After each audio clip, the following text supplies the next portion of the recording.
আমরা লক্ষ্য করছি যে এখানে কিন্তু পরিস্থিতি কোনোভাবেই নিয়ন্ত্রণের মধ্যে নেই। এক পাশে যেমন ডেমরার স্থানীয়রা অবস্থান নিয়েছেন, পাশাপাশি ডক্টর মাহবুবুর রহমান মোল্লা কলেজের শিক্ষার্থীরা আছেন, ওই দিক দিয়ে আরও 2 কলেজের শিক্ষার্থীরা ঠিক বিপক্ষে অবস্থান নিয়েছেন। আমরা দূরে অনেকটা দেখতে পাচ্ছি, এখানে কিন্তু যারা আছেন সবাই ডেমরার স্থানীয়, অর্থাৎ এই জায়গায় যারা আছেন তারা কিন্তু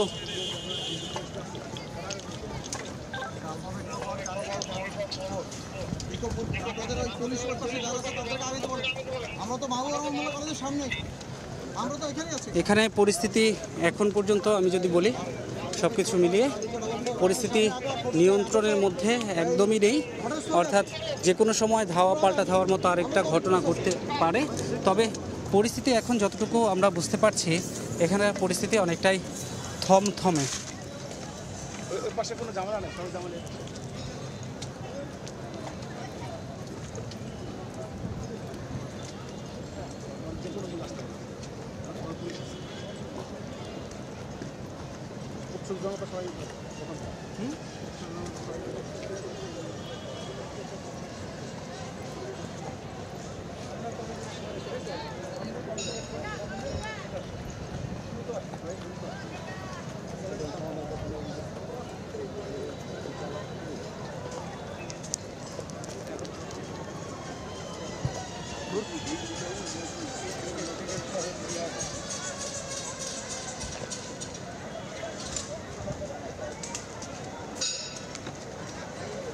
এই পাশটাতে যত দূর যাওয়া যায় তত দূরই দেখা যাচ্ছে যে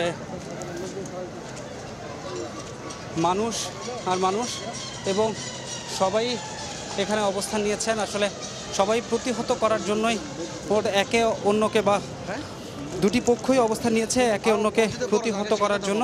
এবং আমরা লক্ষ্য করছি যে এখানে কিন্তু স্থানীয় প্রচুর লোকজন অবস্থান নিয়েছেন এবং তারা অবস্থান করছেন যে এই দিকে যদি কোনো শিক্ষার্থী আসেন তাদেরকে তারা প্রতিহত করবেন। এবং ডক্টর মাহবুবুর রহমান মোল্লা কলেজের ঠিক সামনে আমরা চলে এসেছি এবং এখানে যতটা দেখতে পেয়েছি যে এখানকার যে শিক্ষার্থীরা আছেন তারা কিন্তু পুলিশের কাছে বারবারই অভিযোগ করছেন এবং বলছেন যে এই জায়গায় তাদের যে কলেজে তারা বলছেন যে কলেজে তাদের লুটপাট হয়েছে এবং লুটপাটের যে অভিযোগ তারা সেটা এখন পুলিশের কাছে জানাচ্ছেন।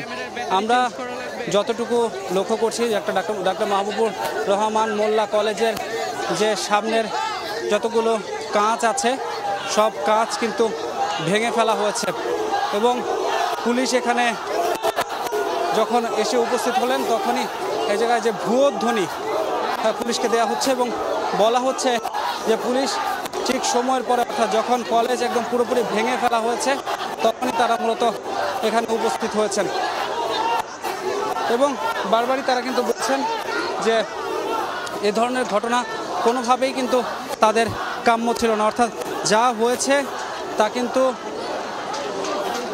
অনাকাঙ্ক্ষিত হয়েছে।